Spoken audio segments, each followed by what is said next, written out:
Sudah 11 bulan saya nggak punya kerjaan tetap. Nafkah yang saya berikan ke istri sangat minim sekali. Keluarga istri meminta saya untuk pisah. Akhir-akhir ini istri juga sudah tidak tahan. Istri saya bekerja. Sebenarnya kami masih saling menyayangi. Istri saya masih cinta sama saya. Ustadz, gimana saya menyikapi masalah ini? Apa saya ikuti maunya istri dan keluarga? Saat ini istri saya lagi didekati pria lain yang lebih mapan dan kaya. Salahkah saya kalau memukul pria tersebut? Karena pria itu telah mengambil kesempatan dalam kesempitan rumah tangga kami. Ustadz minta amalan atau wirid untuk melapangkan rezeki. Ini ada hubungannya sama tema nggak ini? Hah? Jawab atau enggak? Kasihan. Ya udahlah, karena malam terakhir ya.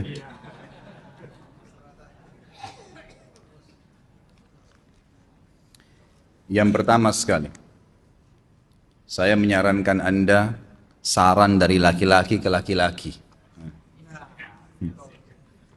Prinsiplah dan jangan merendahkan diri di hadapan wanita. Maksudnya begini, pada saat seorang wanita yang menjadi istri Anda membutuhkan Anda, tunjukkan kebutuhan kita 1000 kali daripada dia. Dia sayang, dia perhatikan, dia siap berkorban. Kita harus 1000 kali lebih hebat daripada itu. Laki-laki memang penaung. Tapi kapan dibalik? Kalau saya pribadi, kapan dia tidak butuhkan, menunjukkan kebutuhan, saya 1000 kali tidak butuh sama dia.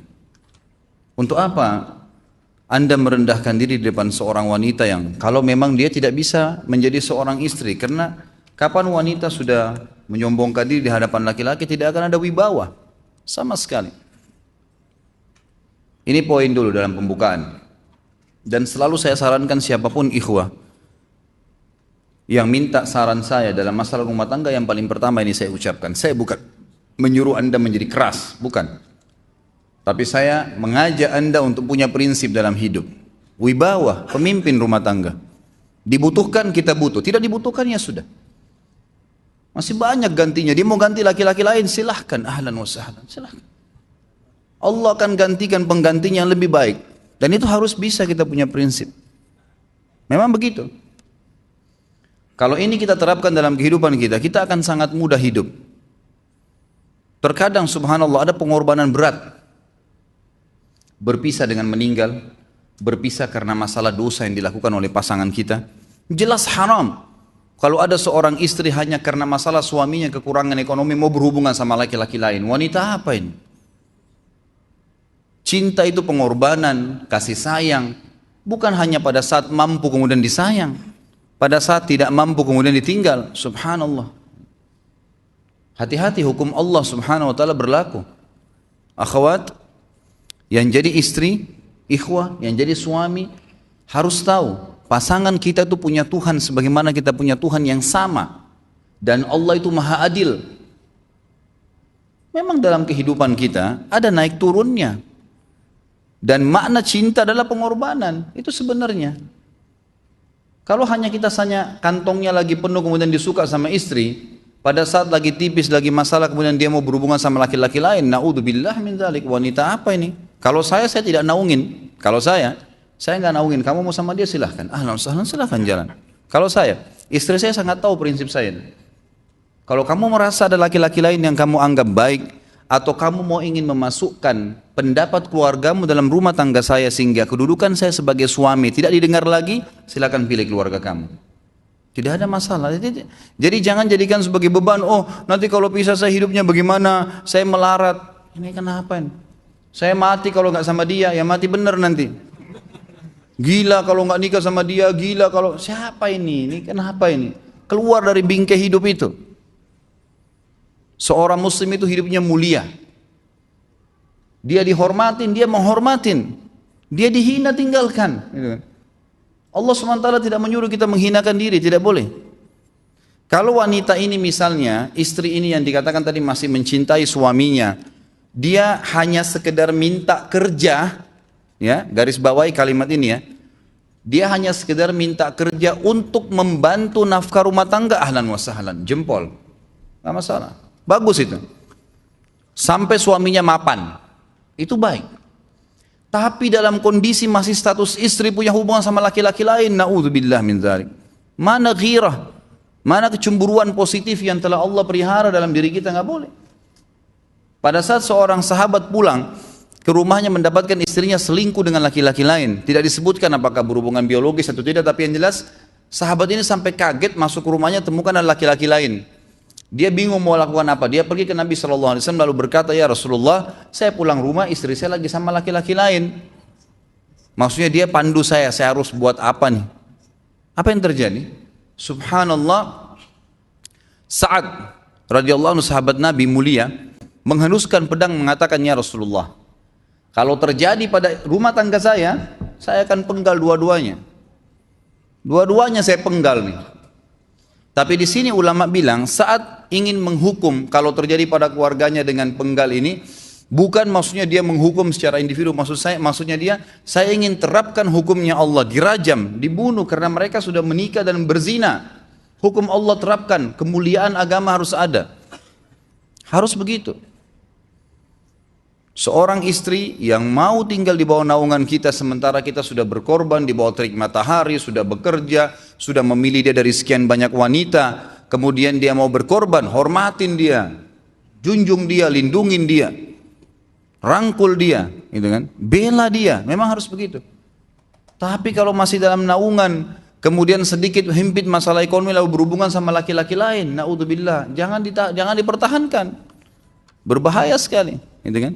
Jangan Anda menjadi laki-laki lemah gitu. Saya kemarin ditelepon oleh 2 orang sekaligus, subhanallah. Sahabat dekat telepon kepada saya, laki-laki. Ustaz, maaf mau ngomong sebentar. Baik, silahkan. Ustaz, saya ini istri saya pulang ke rumah ke kampung ayahnya ibunya karena alasan mengurus ayah dan ibunya. Akhirnya saya sama anak-anak ditinggal di sini sendiri. Setiap kali saya panggil pulang, dia bilang, sudahlah saya nggak mau pulang. Kalau mau nikah lagi silahkan. Dia bahasakan begitu. Bagaimana sarannya Ustaz? Saya bilang nikah lagi. Dengan tegas saya bilang nikah lagi. Kalau tidak terbuka pintu fitnah. Perempuan itu kenapa harus pilih orang tuanya? Tidak boleh secara syar'i. Nggak boleh. Sudah menerima akad nikahnya seorang laki-laki, laki-laki itu yang dinomorsatukan di atas ayahnya, nggak ada alasan. Kalau suami izinkan boleh urus orang tua, kalau nggak diizinkan tidak boleh, nggak boleh. Bagaimana dia tinggalkan suaminya sama anaknya? Kaget itu saya katakan begitu. Iya, bahkan sekarang hukum poligami sudah wajib bagi Anda, nggak boleh. Wajib sekarang. Ini ragu mau melangkah seakan-akan poligami itu dosa. Padahal dia ditinggal oleh istrinya. Bagaimana bisa ini? Ada laki-laki seperti ini nggak punya prinsip, harus melangkah. Dia sudah dapat jawaban saya dikasih, ini Ustaz teman saya juga mau bicara, masalahnya sama lagi. Ustaz istri saya tinggalkan saya, Ustaz kayak mau menangis. Sebentar, jangan pakai nangis laki-laki. Apa ini cengeng? Ditinggal wanita nangis, subhanallah. Orang nangis itu ditinggal meninggal Rasulullah SAW, ketinggalan sholat subuh berjamaah, itu nangis. Nggak jadi jihad, nah itu nangis. Ditinggal perempuan nangis, la ilaha illallah. Allah ciptakan perempuan lebih banyak daripada laki-laki. Ini bukan menurunkan martabat perempuan ya. Artinya harus seorang pemimpin itu punya wibawa, nggak bisa. Kalau nggak akan dianggap remeh nanti. Istri itu dinaungin, dilindungin, dididik, diberikan haknya ia. Berikan berlipat-lipat penghormatan sebagaimana dia berikan satu penghormatan, nggak apa-apa. Tapi jangan sampai menginjak martabat seorang pemimpin, tidak boleh. Akhirnya saya sampai bilang sama dia, akhi, ambil keputusan. Kamu mau balik sama saya berumah tangga di sini, atau kamu pilih rumah orang tua kamu? Oh, saya pilih orang tua saya, baik, saya ceraikan kamu sekarang. Assalamualaikum, tutup telepon. Selesai. Jangan lama-lama. Cengeng sekali. Udah sujud sama Allah, saya masih berat cintanya Allah. Ia minta kepada Allah subhanahu wa ta'ala. Minta gampang dihilangkan dari hati. Sebagaimana dia datang dia bisa keluar. Gampang itu. Subhanallah ya. Jangan terlalu mencintai dunia berlebihan. Kalau saran saya, kalau istri anda ini tanya baik-baik. Kalau kamu bekerja hanya karena mau bantu nafkah rumah tangga sekarang, ahlan wa sahlan. Silahkan. Selama pekerjaan halal, antar dia ke tempat kerjanya.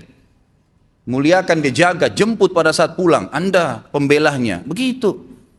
Tapi kalau berhubungan sama laki-laki, ada subhanallah suami, depannya dia, istrinya telepon laki-laki lain, dan dia menerima itu. Mana ini? Dalam agama haram. Wallah haram itu hukumnya. Nggak boleh. Itu namanya dayuth dalam agama. Nabi SAW mengatakan Allah melaknat dayuth. Kata sahabat, siapa itu dayuth ya Rasulullah? Laki-laki yang tidak punya cemburu terhadap pelanggaran agama yang terjadi pada istrinya. Gimana caranya? Nggak boleh dalam agama Islam. Gitu kan? Makanya biasakan hati kita terisi dengan cinta kepada Allah SWT dan bukan cinta kepada manusia. Mencintai istri karena Allah yang perintahkan. Mencintai suami karena Allah yang perintahkan. Jadi semua karena Allah. Tidak ada kata-kata hilang, tidak ada rugi kalau kita meninggalkannya. Jadi ini hal mendasar yang saya tahu, Allahu alam. Jadi sampaikan seperti itu. Kalau wirid apa? Saran saya adalah memperbanyak istighfar kepada Allah SWT. Gunakan momen musibah itu sebagai kesempatan untuk mendekatkan diri dengan Allah Subhanahu wa taala. Begitu ya.